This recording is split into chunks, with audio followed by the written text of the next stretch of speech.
Avez-vous déjà su que de nombreuses infirmières en soins palliatifs peuvent ressentir quand quelqu'un est proche de la mort? Ce n'est pas de la magie, mais des années d'observation attentive et silencieuse. Des schémas subtils qui se répètent encore et encore. Bien que chaque décès soit unique, ces 5 signes apparaissent presque toujours dans les derniers jours de vie. Ce n'est pas un sujet agréable à envisager. Mais pour beaucoup d'entre nous dans la soixantaine, la septantaine ou au-delà, nous avons déjà vécu cette expérience avec un conjoint, un frère ou une sœur, un ami ou un parent. Savoir à quoi s'attendre ne nous aide pas seulement à nous préparer émotionnellement, mais aussi à honorer leur dernier chapitre avec plus de calme, de compassion et même de gratitude. Dans cette vidéo, nous allons partager 5 signes puissants que les infirmières en soins palliatifs observent régulièrement avant le décès d'une personne. Ce ne sont pas des théories médicales tirées de manuels, mais des schémas vécus par celles qui restent au chevet, tiennent la main en silence et remarquent les détails discrets que les familles manquent souvent. Si vous prenez soin de quelqu'un en ce moment, ou si vous pensez à votre propre chemin à venir, ces signes peuvent vous apporter la paix, une compréhension plus claire et peut-être un peu plus de courage. Commençons. Signe 1. Retrait du monde extérieur. L'une des premières choses que les infirmières en soins palliatifs remarquent souvent est la manière dont une personne commence à se retirer doucement du monde extérieur. Ce n'est pas soudain, c'est subtil. Moins de paroles, plus de temps les yeux fermés. Les appels téléphoniques restent sans réponse, et les visiteurs sont accueillis par un sourire doux, mais peu de mots. C'est comme si la personne tournait lentement son attention vers l'intérieur, vers quelque chose que nous ne pouvons pas voir. Ce n'est pas une question de tristesse ou de dépression. De nombreuses infirmières disent que ce retrait semble paisible, voire intentionnel. Imaginez un variateur de lumière, pas une lumière qui s'éteint brusquement. Il y a une atténuation progressive où le bruit et les besoins du monde deviennent moins importants. Cela peut être déroutant ou blessant pour les proches, surtout quand quelqu'un arrête de manger, de répondre ou semble indifférent à ce qui se passe autour. Mais du point de vue des infirmières, c'est un signe que le corps et l'esprit commencent à conserver leur énergie pour ce qui vient. Il y avait un homme nommé Walter, 44 ans, qui avait toujours été l'âme de la pièce, avec des histoires, des blagues, des rires. Dans ces derniers jours, il a demandé moins de visiteurs, gardé les stores fermés, et ne voulait ni musique ni télévision. Quand sa fille a demandé s'il voulait regarder leur émission préférée une dernière fois, il a juste souri et dit « Pas aujourd'hui ». Les infirmières en soins palliatifs ont rassuré sa fille. Ce n'était pas un rejet, c'était une réflexion, psychologiquement. Cette phase est une question de détachement, pas de froideur. C'est comme si le corps savait ce qui arrive et se préparait de manière silencieuse et privée. Parfois, la chose la plus aimante que nous puissions faire et de rester assis à côté d'eux sans rien attendre en retour. Signe étoile. Changement dans les schémas respiratoires. Un autre signe puissant que les infirmières en soins palliatifs observent souvent est un changement notable dans la respiration. Cela peut commencer par des pauses plus longues entre les respirations, des inspirations peu profondes, ou même des schémas rythmiques qui ne semblent pas tout à fait normaux. C'est ce qu'on appelle la respiration de Cheyne-Stokes, et bien que cela puisse être troublant pour les membres de la famille, c'est en réalité une partie courante du ralentissement naturel du corps. La respiration peut sembler laborieuse ou irrégulière, parfois avec des périodes de silence suivies d'une respiration profonde soudaine, comme si le corps avait oublié de respirer pendant un moment. Pour un proche qui observe, cela peut sembler effrayant, comme si quelque chose allait mal. Mais les infirmières, qui ont accompagné des centaines de personnes dans leurs dernières heures, disent souvent que ce n'est pas un signe de douleur, mais de transition. Le corps fait ce qu'il sait faire. Il lâche prise doucement. Je me souviens d'une femme nommée Dorothy, 69 ans, qui avait été chanteuse de chorale toute sa vie. Elle disait « La respiration, c'est la musique qu'on ne remarque pas jusqu'à ce qu'elle change ». Dans sa dernière semaine, sa respiration était comme des vagues tranquilles, parfois rapides, parfois très espacées. Dans ces moments, sa fille restait à côté d'elle et calait sa propre respiration sur celle, douce et calme, de sa mère. Cela apportait de la paix, pas de la peur. Physiologiquement, ce changement se produit parce que les signaux du cerveau vers les poumons ralentissent. Le corps ne lutte pas, il simplifie, n'utilisant que l'effort nécessaire. Psychologiquement, certains experts pensent que c'est la manière du corps de ramener l'attention vers l'intérieur, de ralentir le monde, de créer un rythme qui mène vers le calme. Si vous regardez encore cette vidéo et trouvez ces informations précieuses, laissez un commentaire avec le numéro 2 ci-dessous pour me le faire savoir. Et si vous n'êtes pas encore abonné, je vous recommande de vous abonner et d'activer la cloche pour ne manquer aucune vidéo. Votre soutien nous aide à continuer à créer du contenu pour vous informer et vous inspirer. Passons maintenant à la suite. Signe trait. Retrait du monde. L'un des signes les plus clairs dont parlent souvent les infirmières en soins palliatifs est le retrait, non seulement des conversations ou des activités, mais du monde lui-même. Ce n'est pas un rejet des proches, c'est plutôt un doux tournant vers l'intérieur, une préparation silencieuse au départ. Vous pourriez remarquer qu'un proche plus âgé dort davantage ou garde les yeux fermés plus longtemps. Même éveillé, il peut ne pas répondre à des choses qui l'intéressaient autrefois. La télévision reste éteinte, le téléphone reste sans réponse.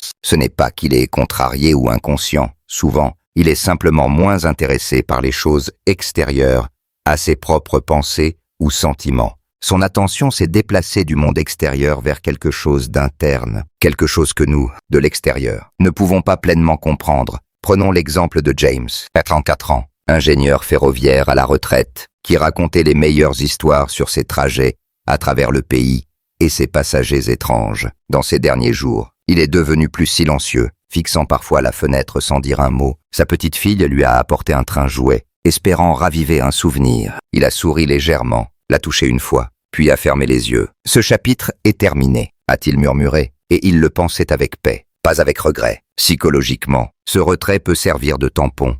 Il aide la personne à conserver son énergie, mais surtout, c'est un signe qu'elle se tourne vers l'acceptation. En soins palliatifs, cette phase est se respecter, pas précipiter ni interrompue, c'est leur temps, leur espace. Et leur offrir cet espace peut être l'une des choses les plus gentilles que nous puissions faire. Les familles veulent souvent garder leurs proches engagés, en les faisant parler, manger ou regarder de vieilles émissions.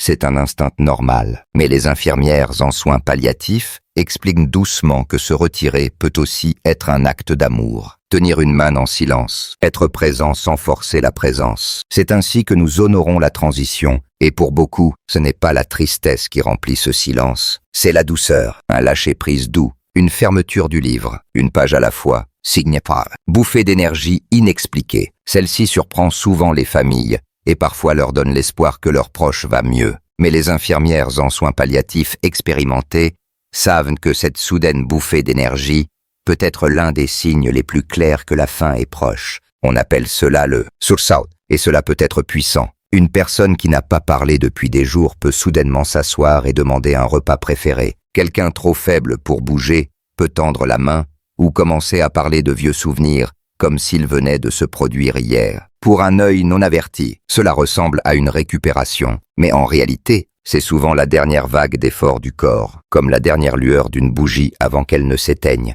Ce qui rend ce moment si émouvant, ce n'est pas seulement l'énergie, c'est la clarté. Beaucoup de personnes qui étaient confuses ou agitées deviennent soudainement lucides. Elles disent des choses qu'elles retenaient, demandent des personnes qu'elles n'ont pas mentionnées depuis des années, exprimant parfois une profonde gratitude, ou donnent des derniers conseils, ou pardon. Je me souviens de Georges, un fermier de 69 ans, qui était resté presque sans réponse pendant 3 jours. Puis, au matin, il a ouvert les yeux, demandé un café et dit à son fils de prendre soin des pommiers dans le champ sud, car ils avaient besoin de plus de soleil. Il a souri, fait une petite blague et demandé sa chanson préférée. Ce soir-là, il est décédé paisiblement dans son sommeil. D'un point de vue psychologique, ce sursaut peut être lié à l'adrénaline ou aux dernières réponses chimiques du corps, mais émotionnellement, c'est un cadeau pour les familles, une dernière connexion, un dernier échange d'amour ou de rire. La clé est de ne pas se laisser emporter par un faux espoir. Ce n'est pas un signe que les choses s'inversent, c'est un signe que quelque chose de sacré se produit. Si vous avez la chance d'être là pendant ce sursaut, soyez simplement là, écoutez, soyez présent. Dites ce que vous avez besoin de dire. Si vous regardez encore cette vidéo et trouvez ces informations précieuses, laissez un commentaire avec le numéro 4 ci-dessous pour me le faire savoir. Et si vous n'êtes pas encore abonné, je vous recommande de vous abonner et d'activer la cloche pour ne manquer aucune vidéo. Votre soutien nous aide à continuer à créer du contenu pour vous informer et vous inspirer. Passons maintenant à la suite. Signifiant changement dans les schémas respiratoires. Quand quelqu'un est proche de la mort, l'un des changements les plus notables concerne la manière dont il respire. Ce n'est pas toujours douloureux, mais cela peut être troublant si vous ne l'avez jamais vu auparavant. Les infirmières en soins palliatifs sont formées pour repérer ces changements tôt, et elles ont appris à les interpréter, non pas comme quelque chose à craindre, mais comme la manière du corps de lâcher prise doucement. Le schéma le plus courant est la respiration de Cheyne-Stokes, un rythme où la personne respire profondément pendant un court moment, puis s'arrête pendant quelques secondes, puis recommence. Pour quelqu'un qui ne connaît pas, cela peut ressembler à une suffocation ou une lutte, mais dans la plupart des cas, la personne ne souffre pas. Le corps ajuste simplement la respiration, qui devient plus irrégulière, plus lente et finalement plus superficielle. Cela peut durer des heures ou seulement quelques minutes. Un autre signe est ce qu'on appelle le rôle d'agonie. C'est un son humide et gargouillant qui se produit parce que la personne ne peut plus dégager la salive ou le mucus de la gorge. Cela peut sembler effrayant, mais les infirmières en soins palliatifs rassurent souvent les familles en expliquant que la personne ne s'étouffe pas et n'est généralement pas consciente de ce son à ce stade. La plupart des gens sont dans un état de relaxation profonde, au-delà de l'inconfort. Les infirmières peuvent ajuster la position ou utiliser des médicaments pour atténuer le son, mais l'objectif principal est le confort, pas le contrôle. Je me souviens d'une femme nommée Carole, pas 32 ans, qui était inconsciente depuis 2 jours. Sa fille laisse rester à son chevet tout le temps.